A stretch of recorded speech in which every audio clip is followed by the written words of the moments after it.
Today's topic is theory of growth and development. And now this is a theory of Erikson, so it is named after him. Erikson's theory of psychosocial development. Now there is clearly seen that two factors are involved, that is psychology and social development. So let's get started. So who was he? He was a famous psychoanalyst. Now what is the basic difference between psychoanalyst and psychiatrist, right?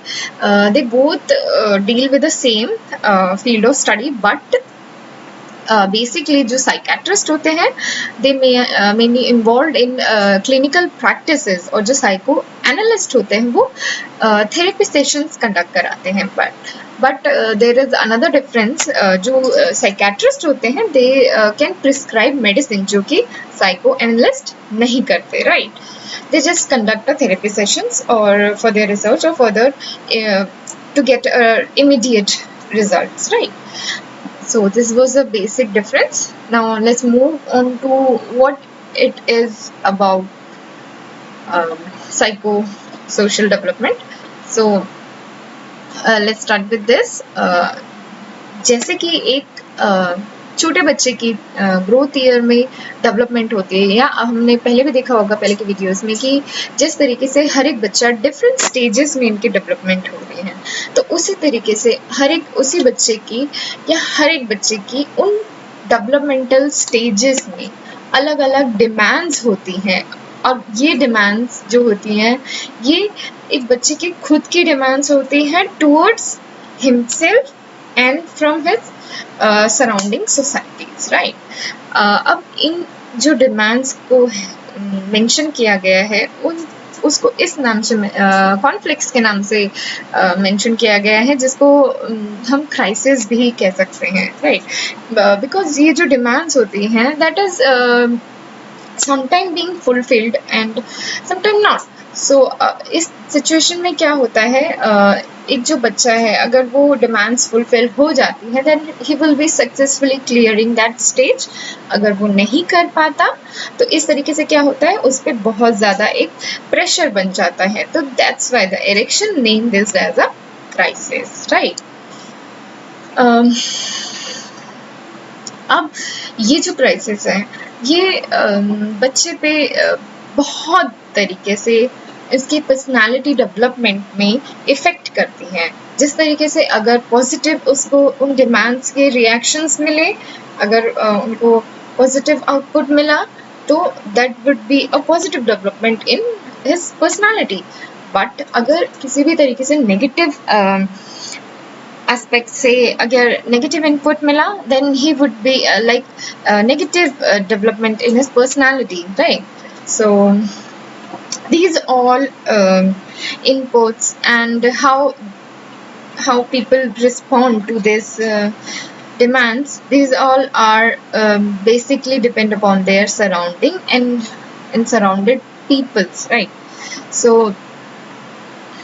अब ये जो crisis हैं, now these crisis are basically nothing else but the demand of that stage, right? So आपको इस चीज़ के लिए के कंफ्यूज नहीं होना. You just have to remember this. ये जो कॉन्फ्लिक्ट है या क्राइसिस है, these are nothing but these are just a demand of that particular stage.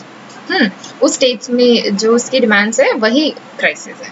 Now अब ये जो डिमांड्स हैं या क्राइसिस हैं ये क्या होते हैं, ये अगर अच्छी तरीके से फुलफिल होते हैं या ना फुलफिल हो रहे हैं then it will continue to the next stage. ये आगे भी हमारे बढ़ते चले जाते हैं.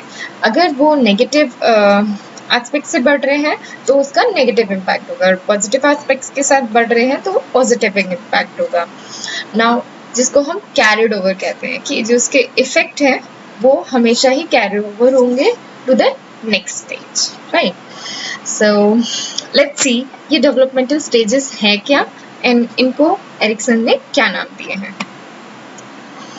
So these are the stages of psycho social development. अब इन स्टेजेस में इन्वॉल्व होते हैं, let's just focus on it and I will explain कि ये एक्चुअली में है क्या. ये आपको सिर्फ टेबल याद करना है प्लीज़ डोंट थिंक कि बहुत ज़्यादा हेक्टिक है, और इनको समझना अगर एक बार समझ में आ गया दैट वुड बी लाइक बहुत ईजी है, और आप कभी भी इसको रिकॉल कर सकते हैं। अगर आपने यहाँ पे गड़बड़ किया और आप समझने की कोशिश नहीं करेंगे कि ये एक्चुअली में है क्या, तो आप हमेशा ये जो होगा ना स्टेजेस हमेशा आपके दिमाग में बहुत कंफ्यूजन क्रिएट करेंगे और हमेशा आप भूल जाओगे। तो please focus on this. Let's just try to rename them, then I'll explain them. So first stage is trust versus mistrust, that is birth to 1.5 years, right? Now second is autonomy versus shame. Now आप जो भी stages देख रहे हैं ये एक दूसरे के अगेंस्ट भी है, जैसे ट्रस्ट के अगेंस्ट है मिसट्रस्ट, ऑटोनॉमी के अगेंस्ट है शेम। तो ये कब का आता है 1 to 3 years। Now initiative versus guilty, अगर इनिशिएटिव है देन उसके ऑपोजिट में है guilty, right? This is 3 to 6 years। Industry versus inferiority, now this is 6 to 12 years। Identity versus role confusion, that is 12 to 20 years, जिनको हम adolescence stage भी कहते हैं। नाउ इंटीमेसी वर्सेस आइसोलेशन, जिसको हम 20 to 45 years भी काउंट करते हैं, जिसको हम अर्ली अडल्टहुड कहते हैं। नाउ जेनरेटिविटी वर्सेस स्टैग्नेशन, जिसको हम 45 to 65 years भी कहते हैं, जिसको हम मिडिल अडल्टहुड कहते हैं। Now that is late adulthood, that is ego versus despair, and 60 that is 65 years onward. हाँ, तो ये जो स्टेजेस हैं ये इन स्टेजेस से हर एक पर्सन गुजरता है। अब ऐसा नहीं है कि मैं सिर्फ छोटे बच्चे की बात कर रही हूँ या तो उनकी डेवलपमेंट खत्म हो गई तो उस तरीके से उनका वो इस स्टेजेस को स्किप कर देगा, ऐसा कुछ नहीं है। इन स्टेजेस से हर कोई गुजरता है, और please take in this into consideration कि आपका बच्चा भी अगर इस थ्योरी में इम्प्लाई कर पा रहे हैं तो प्लीज कंसीडर देम एज कि आपका बच्चा इस एज में है तो वो इस स्टेज में से गुजर रहा होगा। And let's just explain in details. So first is trust versus mistrust, जो कि बर्थ से 1.5 years तक चलता है। सो लेट्स सी अब इसमें होता क्या है। नाउ इस स्टेज में बेसिकली जो बच्चा होता है, या मेल है या फीमेल है कोई भी, वो बच्चा किसके पास होता है? सबसे ज़्यादा अपने मदर या केयर गिवर के क्लोज होता है, राइट? अब इस टाइम में जो मदर हैं उनका रोल बहुत ही ज़्यादा यहाँ पे बड़ा दिखाया गया है, क्योंकि जैसे जो केयर गिवर होते हैं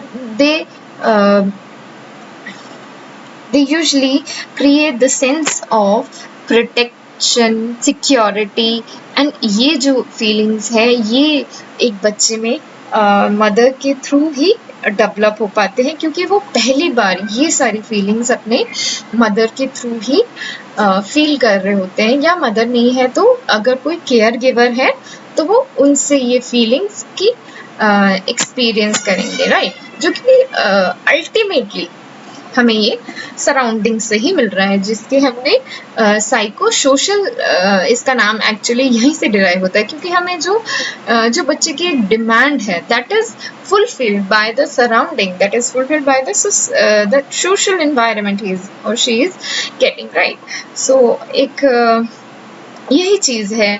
अगर बच्चे में किसी भी तरीके से सिक्योरिटी या प्रोटेक्शन की फीलिंग आ रही है, that is truly getting from the mother. अगर ये रिवर्स में हो रहा है, अगर ये नहीं हो रहा या किसी भी तरीके के बच्चे को केयर या सिक्योरिटी की फीलिंग नहीं मिल पा रही है, देन व्हाट विल हैपन, वो बहुत ही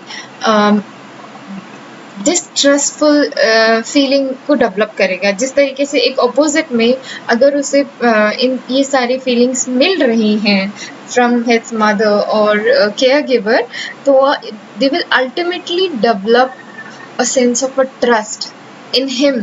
अपने आप में वो खुद में एक ट्रस्ट डेवलप करेगा that there is someone to hold him when he will be fearful। जैसे कि वो अगर डर गया तो वो एक्चुअली वो भाग के अपने मम्मी के पास जाता है, वो इस फीलिंग के पीछे क्या होता है, वो बहुत ही उसका एक स्ट्रॉन्ग ट्रस्ट होता है कि वो अपने जाके मदर के पास जाएगा, then he will be safe. तो सिमिलरली अगर ये ट्रस्ट नहीं डेवलप हो पाया तो there will be a mistrust that would be developed and carried on forward to the next stage, right? Now it's of the 1 year to 3 year, जो हमके पहले birth to first था, now it's 1 to 3 year. Now in stages में क्या होता है, autonomy versus Shem. आपने 1 से 3 इयर्स के बीच के कोई भी बच्चा देखा होगा, आपने जब भी देखा होगा, दे वुड बी लाइक हाथ में कुछ न कुछ पकड़े हुए देखा होगा, जो कि एक्सपेरिमेंट करते रहते हैं बच्चे अपने हाथों के साथ। They try to gain access कि वो किस तरीके से चीज़ों को होल्ड करें, या जो न्यूली वो अटेन जो उनकी स्किल्स होती है वो उनके साथ ही बिजी रहता है। बेसिकली उनको ज़्यादा कुछ बाहर उनको कोई मतलब नहीं होता, but usually they are involve with in themselves. आप उनको कभी भी देखेंगे तो वो कुछ ना कुछ कर रहे होंगे, जैसे बॉल पकड़ रहे होंगे या कुछ नई चीज़ें देख रहे होंगे, तो वो उनके साथ ही इन्वॉल्व होते हुए देखेंगे। और बेसिकली जो मोटर स्किल्स हैं, अपने मोटर स्किल्स को भी वो एक्सप्लोर करते रहेंगे, right. Now not only the motor skill, वो लैंग्वेज एबिलिटी को भी एक्सप्लोर करेंगे। जैसे कि आप अगर उनके सामने कुछ बोलते हैं, जैसे इफ़ यू से मम्मा, then he would try to say that mama mama mama, and after he वो क्या करेगा, कंटिन्यूसली बैबलिंग करते रहेंगे, ठीक है। तो ये बच्चे बैबलिंग जो करते हैं, उसके बाद एक इमीडिएटली एक क्लिक होता है और this suddenly say the exact thing, और पेरेंट्स बहुत खुश हो जाते हैं, and they obviously they became happy, जिसको बच्चा भी देख के ही thinks I have done something right। तो इसमें क्या होता है, वो बच्चा बहुत ही खुश हो जाता है और इसी तरीके से वो कंटिन्यू करता है। वो कुछ ना कुछ अपनी बैबलिंग में ऐसा कुछ बोलता रहता है जो कि अगली बार को कुछ एक अच्छा स्ट्राइक कर जाता है, तो then they again get happy. तो this is the thing that happens, ठीक है। नाउ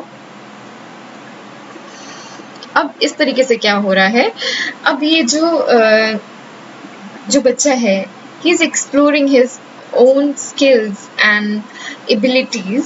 अब इस पीरियड में अगर आप बच्चे को सपोर्ट नहीं कर रहे हैं, या कोई पेरेंट्स है उनको बहुत ज़्यादा अच्छी तरीके से सपोर्ट कर रहे हैं या उनको ऑटोनॉमी दे रहे हैं, autonomy, now this autonomy is here referred as आप उनको थोड़ा बहुत फ्रीडम दे रहे हैं। नॉट ओनली द थिंग कि आपने काफ़ी पेरेंट्स को देखा होगा कि वो सिर्फ अपने बच्चे को, इवन 3 इयर्स के बच्चे को भी वो अपने कंट्रोल में रखना चाहते हैं। वो उनको कुछ भी ना, don't touch that thing, don't ride your bicycle, don't play that ball, don't go over there, they even restrict every moment of them। so this you usually क्या करते हैं, कुछ पेरेंट्स को तो मैंने ऐसा भी देखा है कि वो अपना काम कर रहे हैं तो they usually tie them around and they usually work with that pathetic thing। so this is truly a bad example जो कि usually parents करते हैं to just have to just see they are in and around them, right?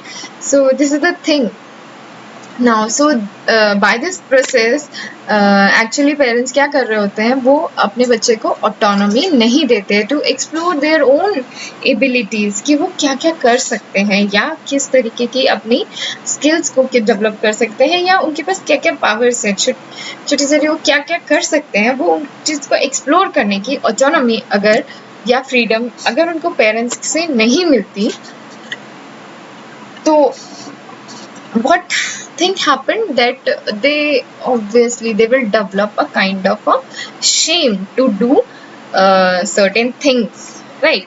अगर आप हर एक चीज़ में बच्चे को रिस्ट्रिक्ट करेंगे या उस तरीके के आप ऑटोनॉमी नहीं देंगे कि वो आगे जाके कुछ भी ट्राई कर सके, so it will lead to that stage where he will feel shame कि अगर मैंने ये कुछ न्यू स्टार्ट किया तो कोई मुझे कुछ कहेगा तो नहीं, या मुझे डांट तो नहीं पड़ेगी.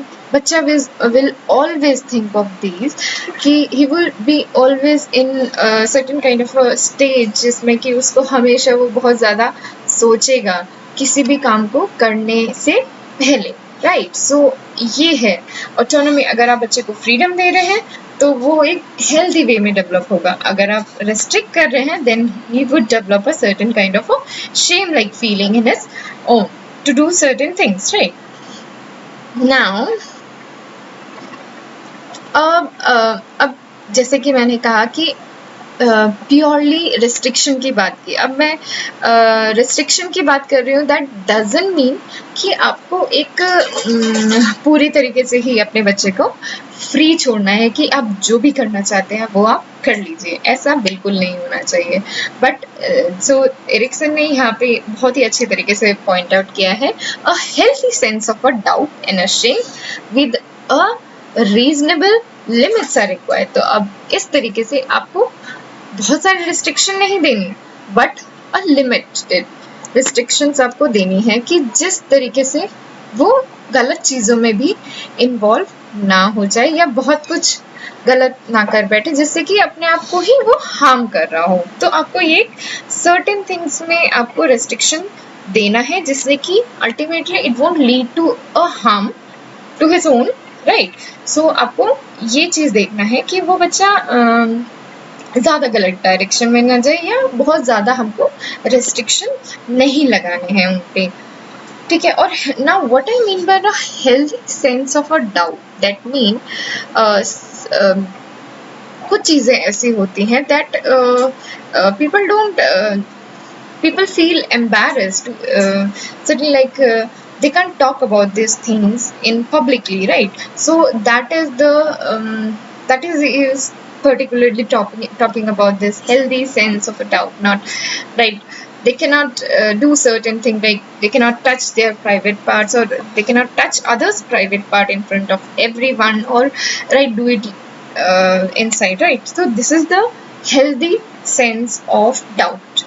ये आपको मेंटेन करना है and you need to clarify with your own child कि ये चीज़ आपको नहीं करनी है और ये बहुत लिमिटेड होनी चाहिए. बट आपको autonomy at the same time आपको उस चीज़ को फ्रीडम भी देना है कि बच्चे अपने आप को एक्सप्लोर कर पाए, अपने मोटर स्किल्स को एक्सप्लोर कर पाए या लैंग्वेज एबिलिटी को एक्सप्लोर कर पाए. But at the same time वो ऐसी कोई भी हरकतें ना करें जिससे कि अपने आप को नुकसान हो या किसी और को भी उस तरीके का नुकसान हो, राइट.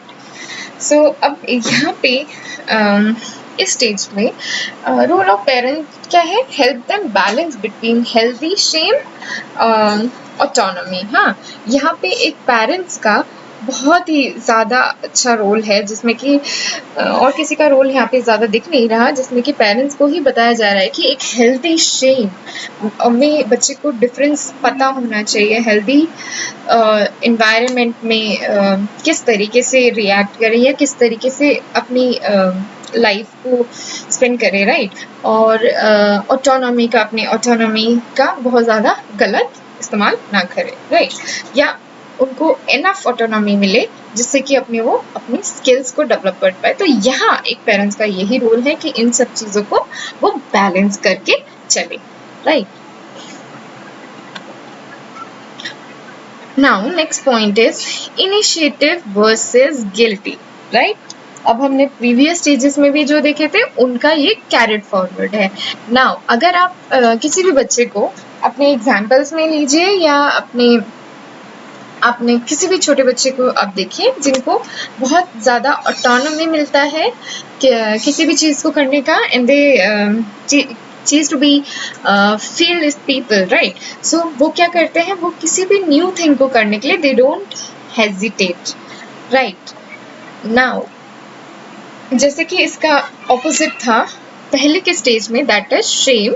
अगर वो किसी भी तरीके का शेम डेवलप कर रहा है then ultimately to the next stage में फॉरवर्ड होते होते that will convert it into a guilt. Now what is mean by initiative ना. अब जो कि मैंने पहले भी बताया था कि पहले का ये कैरिड ओवर है, ट्रस्ट है, ट्रस्ट बिल्टअप हुआ है, किसी भी बच्चे का बहुत अच्छा ट्रस्ट बिल्टअप हुआ है और उसको एक तरह से फ्रीडम है टू डू सर्टेन थिंग्स और एक्सप्लोर देमसेल्फ. ठीक है, तो उसके आगे क्या लग जाएगा, वो इनिशिएटिव लेना शुरू करेगा किसी भी काम के लिए. आगे आके वो खुद करना चाहेगा. अगर वो करेगा नहीं तो हाउ वुड ही नो कि ये उसके लिए सही है कि गलत है, राइट. और जिस तरीके से ही सेम एज विद गिल्टी जो प्रीवियस स्टेजेस थे कैरी फॉरवर्ड होते जा रहे हैं, तो उसी तरीके से now it will develop into a guilt. Now जैसे मैंने बताया, ask about each and everything, explore environment carelessly. Now अब दोनों के रिजल्ट्स क्या होते हैं. Now initiative if discourse, unhealthy criticism, punishment, rebuke for minor failures, development sense of the guilty. जैसे कि किसी भी चीज में बहुत आप बच्चे को टोक रहे हैं या रोक रहे हैं, तो that will ultimately develop it into a guilt कि मैंने उस चीज को किया क्यों, and next time I won't initiate, मैं उसको दोबारा नहीं करने जाऊंगा. बच्चा will always be in the stage की मुझे ये काम नहीं करना चाहिए. भले ही हमने काफ़ी पेरेंट्स को देखा होगा जैसे कि दे ऑफन से कि हम उनको रोक देते हैं क्योंकि ultimately they are hindering in our own work. जैसे कि आपने काफ़ी बार पेरेंट्स को देखा होगा कि वो अपने काम करने के टाइम में they often avoid child into getting into their own surrounding. जैसे कि वो कुछ काम कर रहे हैं घर का, right, and that child came and asked for to help him that opening that bottle, or what if ask question, अगर उसने किसी भी चीज के बारे में क्वेश्चन पूछ लिया कि मम्मा what is this. हाँ, अब पेरेंट्स क्या होते हैं, they are mostly busy in their own work and they often get irritated and feel like why I would explain him, ये तो बहुत छोटा है, इसको मुझे क्यों एक्सप्लेन करना है, मुझे नहीं करना. ठीक है, now I M right now busy in my own work, तो मुझे इस बच्चे को एक्सप्लेन नहीं करना. सो हम क्या करते हैं, हम बच्चे को भगा देते हैं. यूजुअली हम उनको डांट देते हैं किसी भी तरीके से कि तुम कितना क्वेश्चन पूछते हो, इस तरीके से सवाल मत पूछा करो, इतने सवाल नहीं पूछते, या हम किसी भी तरीके के हम उनको हल्का सा एक चाटा मार के भगा देते हैं. इस तरीके से भी हमने काफ़ी बार पेरेंट्स को करते हुए देखा है, जो कि हमें बिल्कुल नहीं करना चाहिए या बहुत ही ज़्यादा गलत है. ठीक है, तो इस तरीके से ये जो बच्चे ने इनिशिएटिव लिया था टू आस्क अ क्वेश्चन कि ये क्या है, बाद में जाके क्या होगा कि वो बच्चा क्वेश्चन पूछना ही बंद कर देगा. व्हाट इफ कोई उसे डाउट होगा पढ़ाई में, ठीक है, या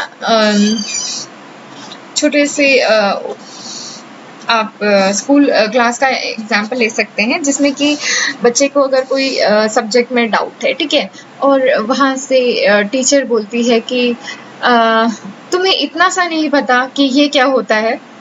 ठीक है, this is kind of embarrassing situation जिसमें बच्चे को ये फील होता है कि मैंने पूछा क्यों, and everyone is laughing at me, और मैं दोबारा नहीं ऐसा पूछने की क्लास में मैं दोबारा नहीं पूछूंगा. तो ये जो सेंस है, this is a sense of a feeling जो आपने कहीं ना कहीं आप लोगों ने भी फील किया होगा, जो कि एक सिंपल एग्जाम्पल है. ठीक है, तो जिस चीज़ को ये एक्सप्लेन करता है कि अगर इन सब सिचुएशन, इन सब थॉट से प्रोसेस के जो रिजल्ट्स होते हैं, that is ultimately from our own surrounding people और how they react to our things, right. तो ये जो इनिशिएटिव है, एक बार मैंने लिया या एक बार किसी बच्चे ने भी लिया, अगर उसको सामने से अच्छा रिस्पॉन्स नहीं आता, ठीक है, तो ultimately that child will develop that feeling of guilt, right. तो ये बहुत ही छोटा सा एग्जाम्पल था क्लासरूम का, जो कि 3 to 6 ईयर में यू विल ऑफन से कि बच्चे बहुत ही ज़्यादा क्यूरियस होते हैं, चीज़ों को देखने में एक्सप्लोर करने में या किसी भी तरीके का गेम खेलने में। अगर तो इसका ऐसे भी देख सकते हैं कि आप बच्चे गली में बॉल खेल रहे हैं, ठीक है, and they often hit people with that ball, right. तो आपको यहाँ एक बैलेंस करना है कि वो इनिशिएटिव तो ले रहा है but that should be directed in a good way, कि वो गेम्स के रूल्स को फॉलो करके खेले, not to hurt other.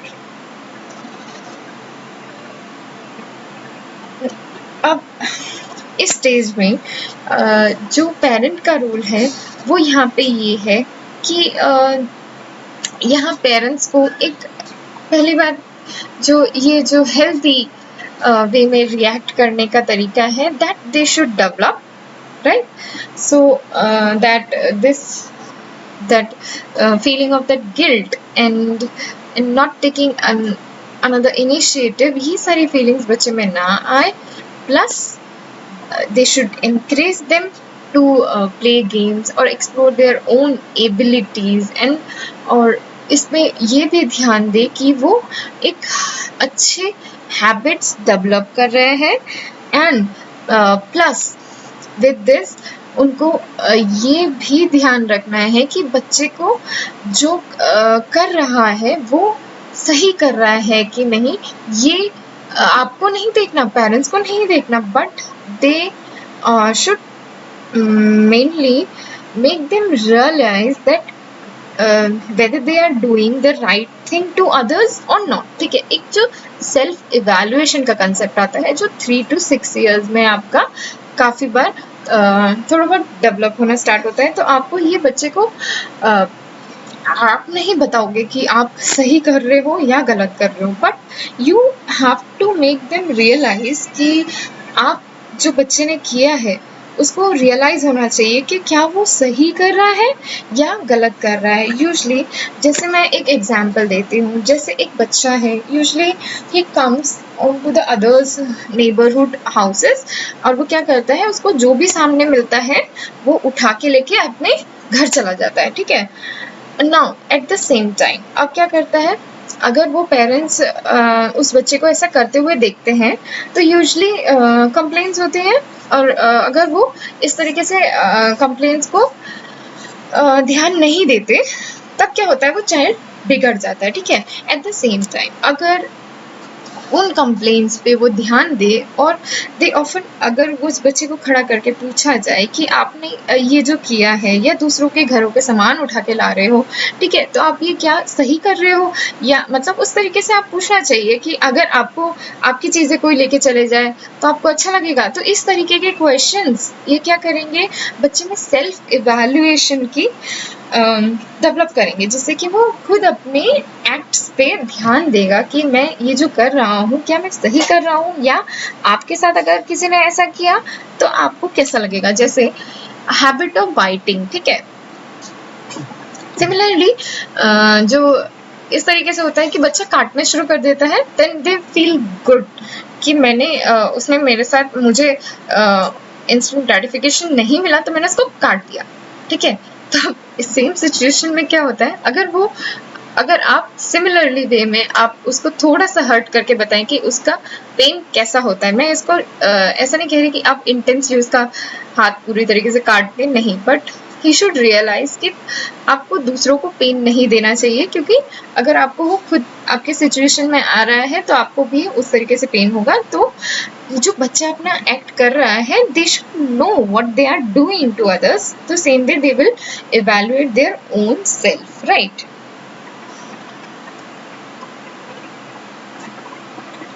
Now, next is industry versus inferiority.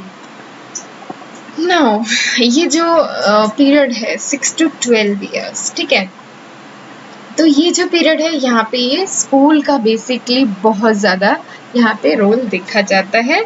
अब अगर स्कूल में है तो आप लोगों ने काफ़ी बार ऐसे अपने बच्चों को देखा होगा, या आपने खुद भी अपने बच्चे को इस तरीके से मोटिवेट किया होगा कि आप सक्सेस की ओर जाएं, बहुत ज़्यादा अच्छे मार्क्स लें, ठीक है। अब जो यहाँ का जो सक्सेस है या फेलियर है, ये टोटली जो डिपेंड करता है, that is what create the person, जो फीलिंग होती है दैट इज इंटरेस्टिंग, वर्सेस अगर जो फेलियर के साइड जा रहे हैं that will create the feeling of inferiority. यहाँ पे जिसका बहुत ज़्यादा रोल होता है वो भी यहाँ पे similarly you can see parental role यहाँ पे बहुत ज़्यादा है, जिनके यूजली यू कैन सी जिनके डिमांड्स होते हैं कि मेरा बच्चा always they should excel in this good thing, so they only recognize schools के marks as a criteria to be the top student and the top failure student. So ऐसा होना नहीं चाहिए, बट ये जनरल टेंडेंसी है कि आप हर एक स्कूल गोइंग चाइल्ड को आप देखें तो उनके मार्क्स से आप उनको जज करना शुरू कर देते हैं, राइट। तो यहाँ पे क्या होता है, अब जिस तरीके से मार्क्स के बेसिस पे जज करना शुरू करते हैं पेरेंट्स, तो now that child they often feel competing with their own peers and even their friend, ठीक है, to be a productive to schools and society, ठीक है। तो उनके लिए इस तरीके से फीलिंग होता है कि मैं अगर अच्छे मार्क्स लाया या अच्छी तरीके से मैंने पेरेंटल हेल्प की या पेरेंट्स की हाउस होल्ड में हेल्प की, then I would be a good boy।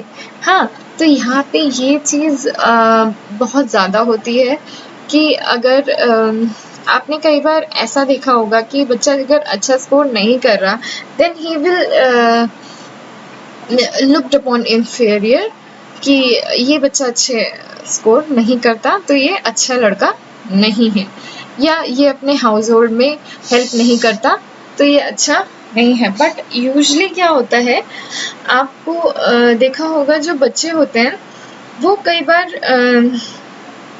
ऐसे होते हैं कि उनको कई बार अपने हाउस होल्ड में हेल्प करके या छोटा सा छोटा काम करके, जो कि that would create a sense of like I am being productive, मैं कहीं ना कहीं मैं यूज आ रहा हूँ and I am doing this thing, right. तो वो अपनी छोटी छोटी हाउस होल्ड में थोड़ा सा हेल्प करा के भी ही feel that I am being productive to my society and to school, right. तो यहाँ पे ये प्रोडक्टिविटी का रोल है, राइट। बिकॉज आप अगर कहीं पे भी बच्चा अगर हेल्प कर रहा है, they use to get rewarded and feel that they are motivated to do that same thing again, right. तो बच्चा अगर बहुत अच्छा परफॉर्म कर रहे हैं, ultimately you can see parents उनको बहुत ज़्यादा एडमायर करेंगे और या उनको बहुत ज़्यादा आगे के लिए उनको मोटिवेट भी करेंगे, जिसकी उनकी कॉम्पिटेंसी भी बढ़ेगी, राइट। अगर सेम टाइम पे अगर ये ऐसा इस तरीके से हेल्दी वे में अगर उनको प्रमोट नहीं किया गया, then they will usually what they will do, they will perform low and does not and they would get the feeling that I am not able to satisfy others expectation or that I am not a good enough to do that, right। ये feeling बच्चे में बहुत ज़्यादा develop हो जाएगी।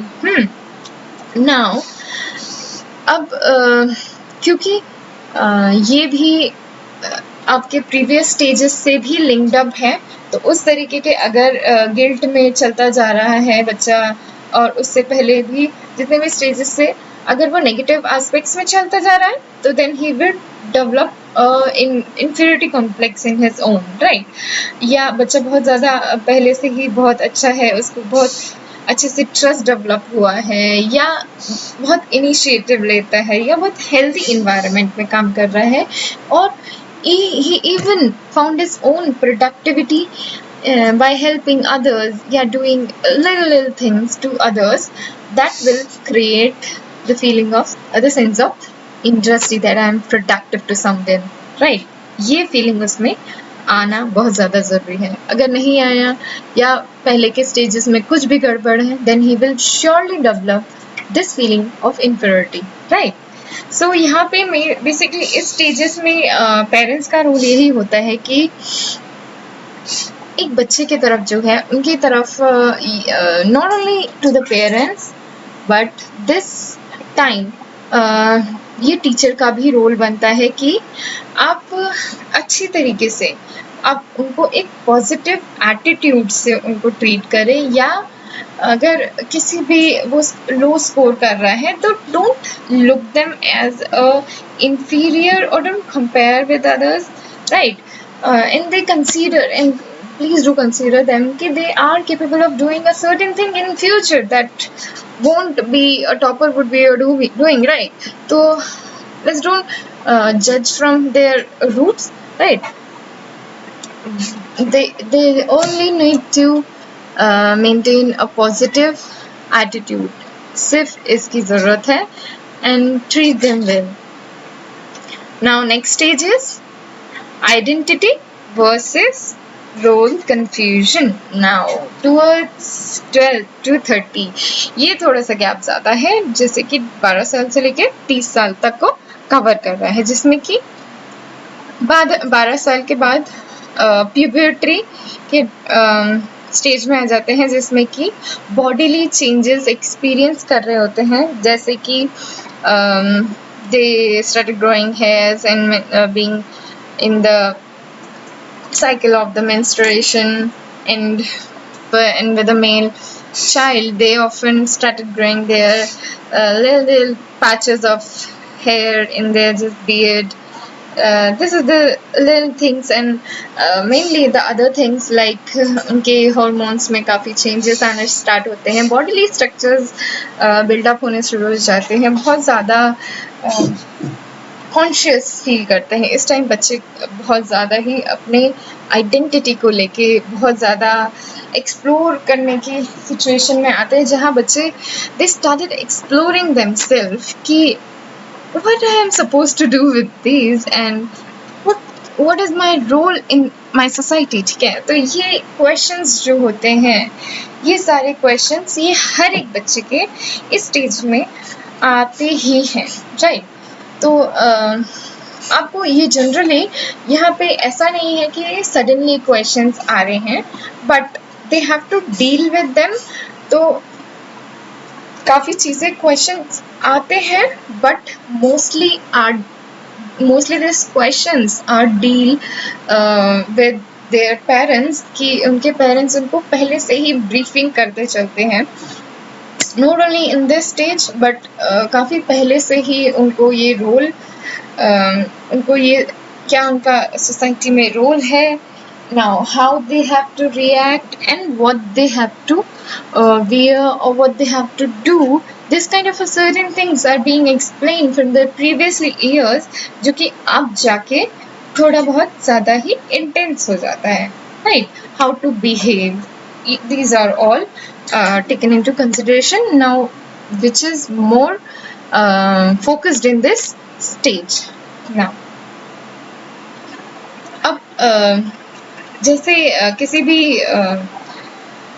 Puberty stages को से बढ़ते हुए बच्चा अपने आप को आइडेंटिफाई करने की कोशिश करता है, तो सिमिलरली अगर ये रोल्स और ये उनके जो how they have to behave और what they have to do, if they are not clear with these things, or like अगर वो if they are having certain kind of a body growth, or if they are not good at it, right? जैसे example देती हूँ कि जैसे कोई बच्चा है, ठीक है, and if he had like too much growth, having a too much growth from his front part, or like he's more grown up than others, like what if he is more fatty, or example you can say like if he is too tall or if he is too dark, right? People usually what they try to do is like they usually tease them for their for not having the perfect figure, because usually they are being judgy at this time. So if this thing continues, like if other think that I am not a good enough, or I don't have a good body, or I am too fat, or I am too thin, this kind of a feelings that usually goes to the negative side, जिसमें कि उसको role confusion भी हो सकता है. अब role confusion का इस तरीके से जो एक्सप्लेनेशन दिया मैंने वो कैसे मैचअप कर रहा है तो मैं समझाती हूँ. अब आपको एक एग्जांपल देती हूँ.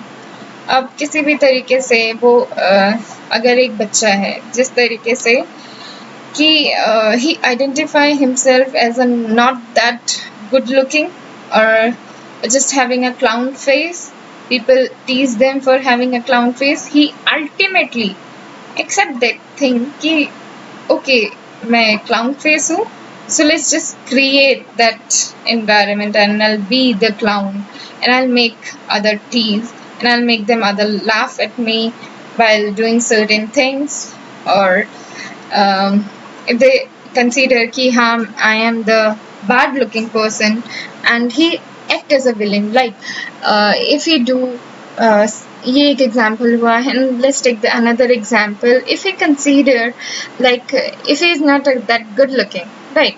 If you said that eyebrows are like villain looking, huh? Your face does not looks like a hero. It's resemble to the villain. That villain kind of identity, the child will develop in its own.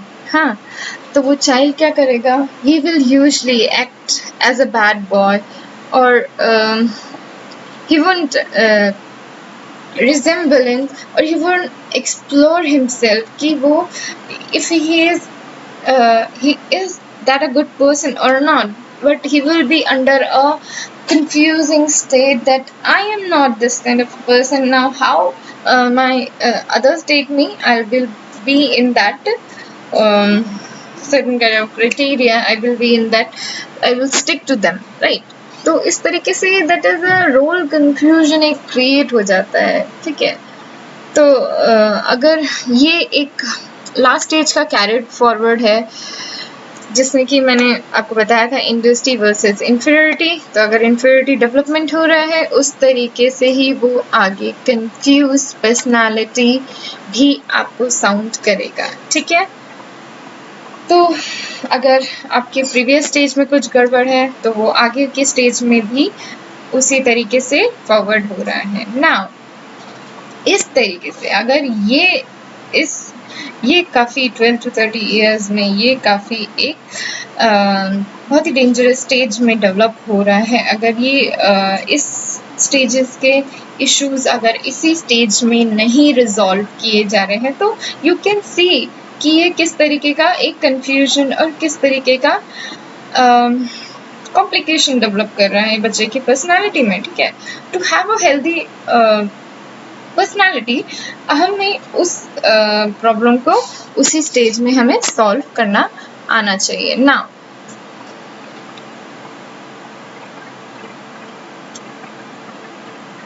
Now what is the role of the parents in doing that? हाँ, अब इस तरीके से अगर वो बच्चा किसी भी तरीके से गलत कुछ कर रहा है या making mistake, don't humiliate them, ठीक है. Don't reprimand in front of their peer, or you can say don't rebuke them in front of their best friend, right? अब इसमें क्या है, आपको नेक्स्ट थिंग का बहुत ज़्यादा ध्यान रखना पड़ेगा. Now assign them responsibility individually और independently and trust them on their words, ठीक है. Ask them कि they will do certain thing and believe over them and have faith that they will do that thing, or if not then have a positive confrontation कि they should be stick to their promise. and तो इस चीज़ का parents को बहुत ही ज़्यादा ध्यान रखना है कि पहला बच्चे को ह्यूमिलिएट ना करें. किसी भी अगर बैड हैबिट डेवलप कर रहे हैं या को कर रहे हैं तो वो एक पॉजिटिव कन्फ्रंट्रेशन के साथ उस इशू को रिजॉल्व किया जाए and trust them for their work, ठीक है, believe over them to have a good identity or like good on to keeping their promises and good in their conduct, right? So parents को इस चीज के ऊपर बहुत ज़्यादा ही ध्यान देना पड़ेगा. Now this is the period of intimacy versus isolation. Now in this period of a time, now they are considered as adult now. So अगर इस पीरियड में they usually people's are more involved in their creating own different relationships, तो जिसमें कि अगर वो अच्छे तरीके से पहले के स्टेजेस क्लियर करते हुए आ रहे हैं तो they will surely have a good personality, जो कि now would be ready to have create a different relationships other than of their own parent and means who are the other relatives, right? So other than of these, they are now ready to have different relationships like having a girlfriend or having a intimate relationships, right? So now being in a healthy process, so he will do this thing in a certainly positive manner. If not, then they will be in a kind of a bad relationship.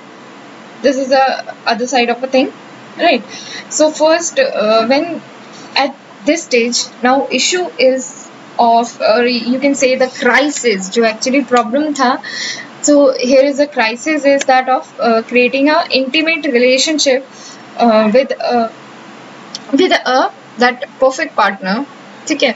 तो इस तरीके से you can see if that person इस crisis को deal करने में या if their parental situation they are like more restricted thing and they don't want that person to be in process of getting a right partner, or they don't want that person should have other relationship other than of the parental, then what will he develop?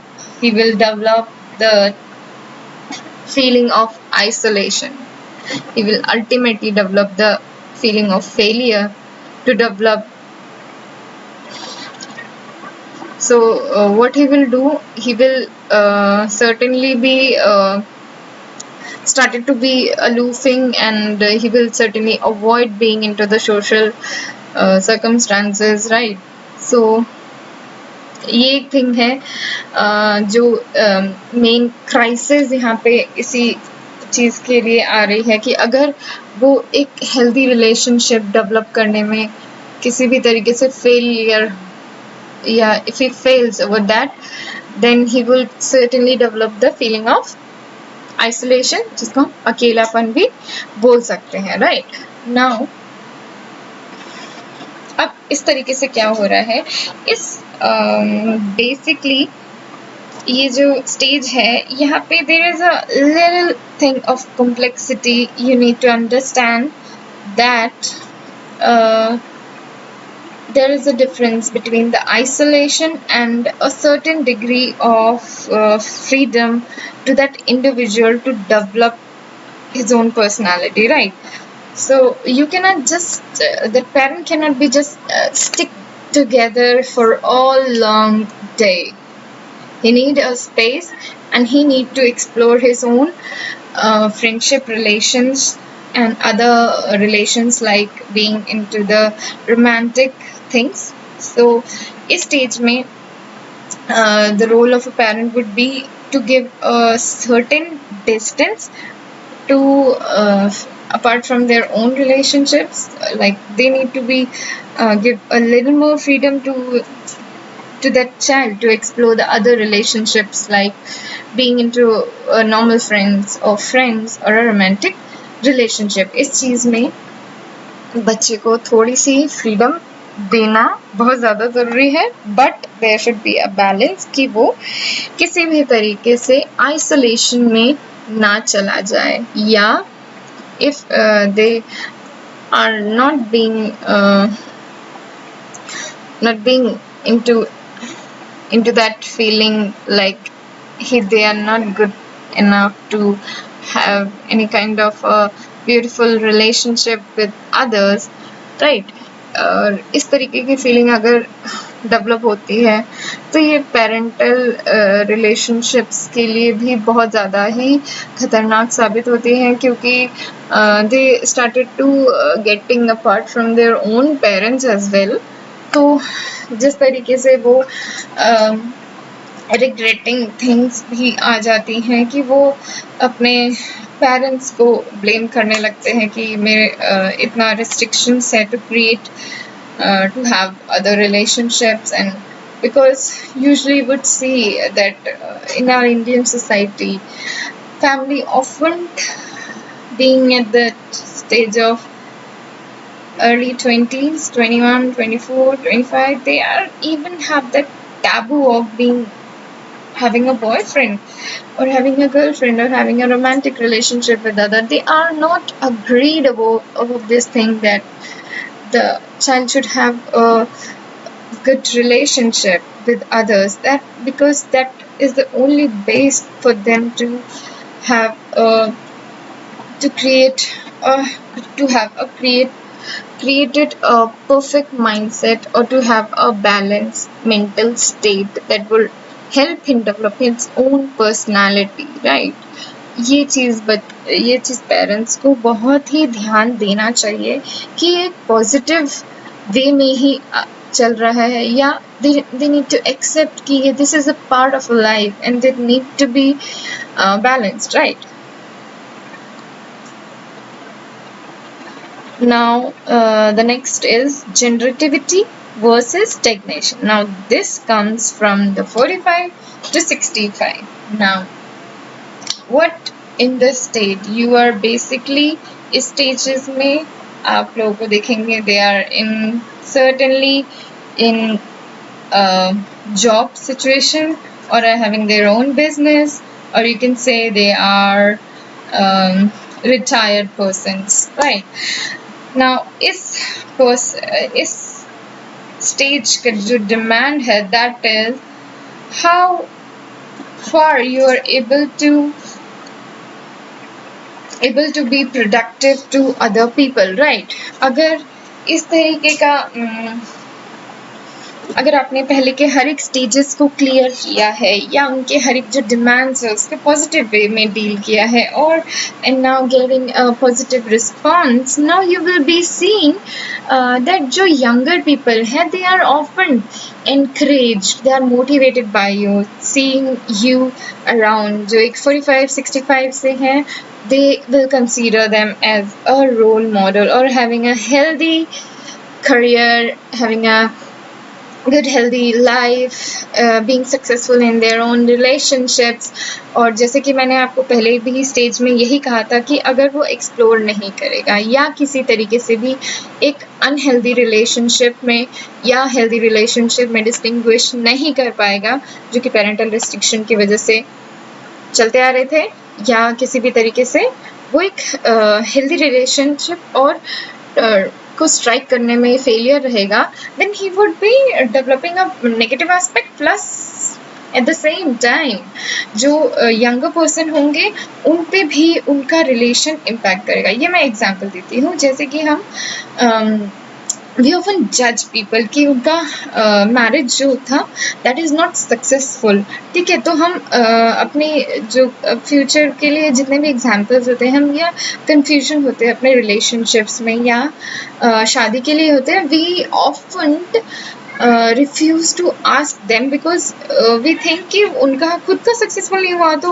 what he will give example, right? तो ये एक impact है, not only to that person is affecting that healthy relationship but also affecting that younger generation कि उनके भी mind पे एक impact पड़ रहा है, तो they won't even ask for the advice, right? तो ये एक चीज़ है जिसमें कि नेक्स्ट स्टेज का कैरियर फॉरवर्ड है। So अब there is a generativity now. अब इस stage में there is another feeling that how I am able to this जिसको able to deal with the younger person, or am I able to serve them, or what I have done to my society. ठीक है, इस तरीके के questions आते हैं.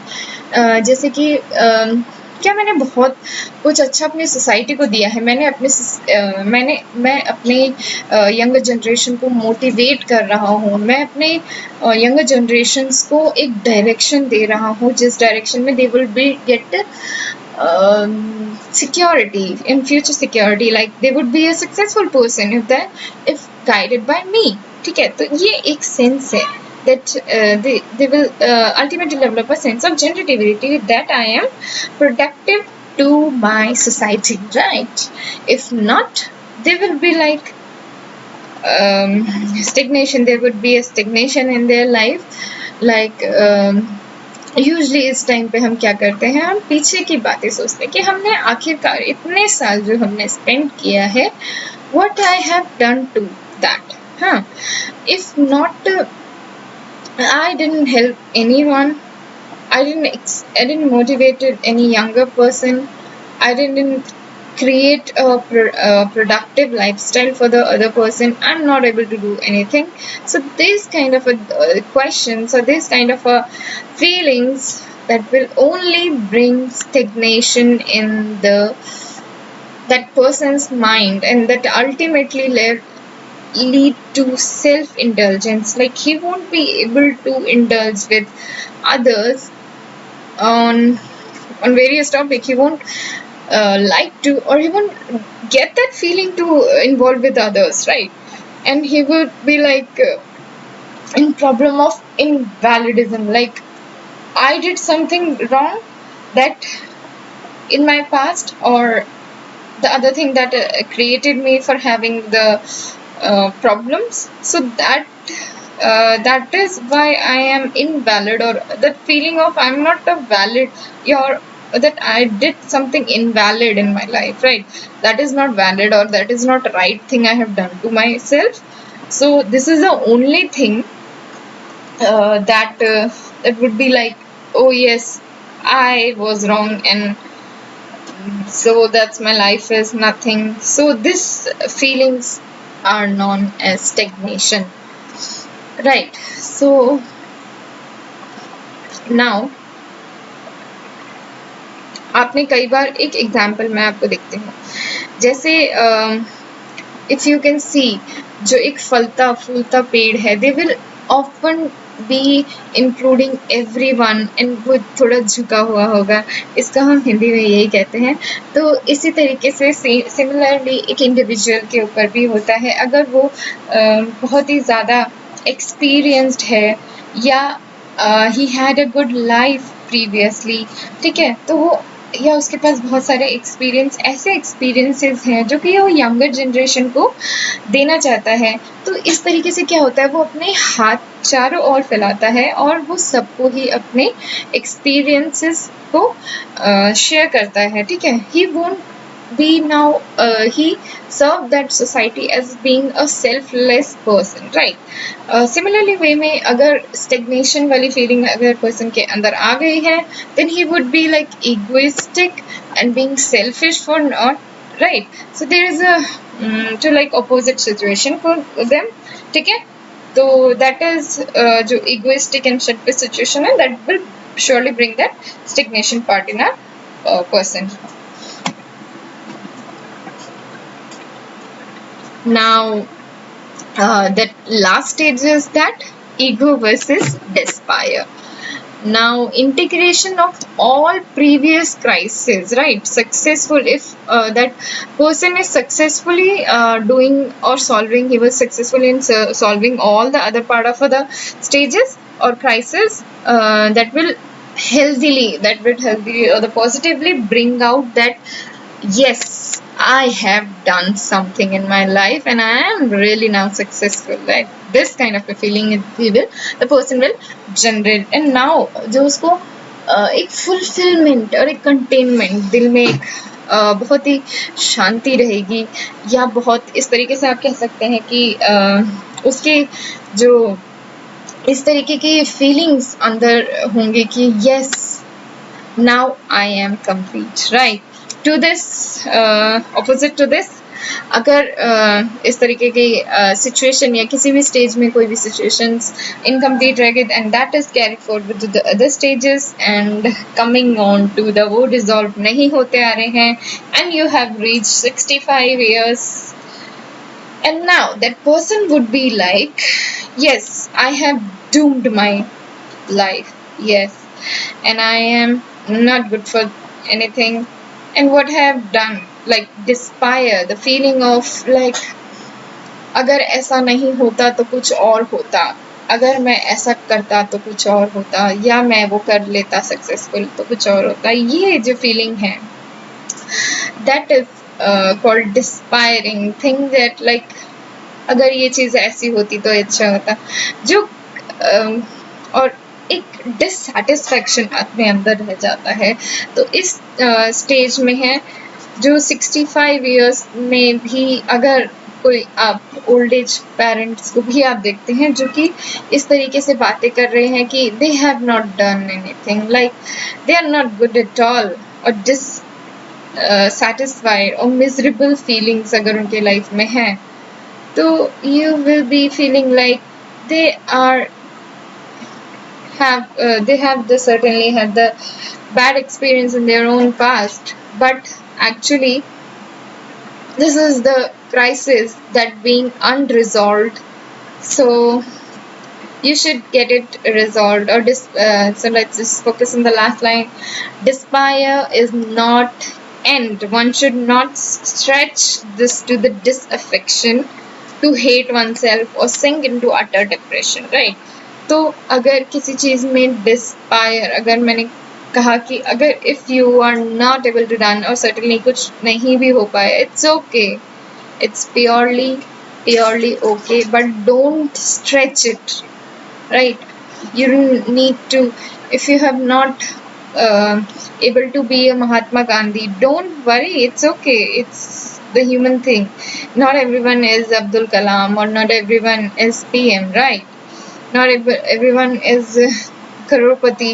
So the people don't have to think that they should be getting, ultimately they should be successful to the uttermost part of their life, but no, the ultimate thing is you need to be feeling like contentment in their own, that whatever they have done, that is right, and it's okay to let go the negative thing of their own life, right? Don't stretch it to the utter depression and make your life even more worst. So this is our end of our video, and I love the listening power of you, right?